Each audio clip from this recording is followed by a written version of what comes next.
हम क्यों पुराने नियम और नए नियम जैसे शब्दों का उपयोग करते हैं? अब आपने सुना होगा, हम एड्रेस करते हैं अपने पुराने नियम की किताबों को पुराने नियम के उस फ्रेज से और नए नियम की किताबों को नए नियम के फ्रेज से। तो हम कहना क्या चाह रहे हैं इससे? क्या हम ये बताना चाह रहे हैं कि पुराने नियम में पुराने नियम थे, कुछ पुराने रूल्स थे, और नए नियम में नए रूल्स हैं, नए रूल परमेश्वर यहोवा ने दिए हैं? क्या हम ये बताना चाह रहे हैं? देखिए, नहीं।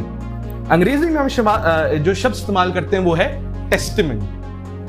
टेस्टामेंट जो शब्द है वो हिब्रू भाषा में बेरित है, ग्रीक भाषा में डायथिके है, और उसका मतलब होता है कवेनेंट।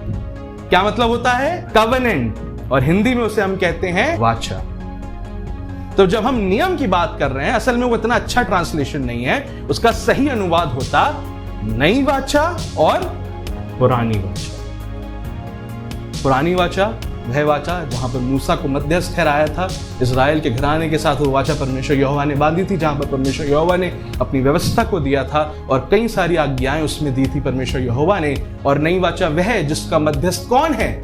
प्रभु यीशु मसीह। और किन के साथ है? हर एक वो शख्स के साथ है जो यीशु मसीह पर विश्वास करता है। और यहाँ पर वो कुर्बानियां जो पुरानी वाचा में करी जाती थी कुर्बानगाह के ऊपर, वो इशारा किसकी तरफ करती थी?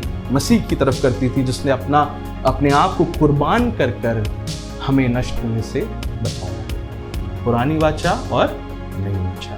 तो हम कहना क्या चाह रहे हैं जब हम कहते हैं कि ये पुराने नियम की पुस्तकें हैं? तो हम ये कह रहे हैं कि ये वह पुस्तकें हैं जो पुरानी वाचा के अधीनता में दी गई थी, पुरानी वाचा के समय में दी गई थी।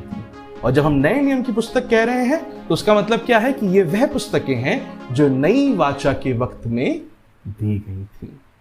नई वाचा और पुरानी वाचा।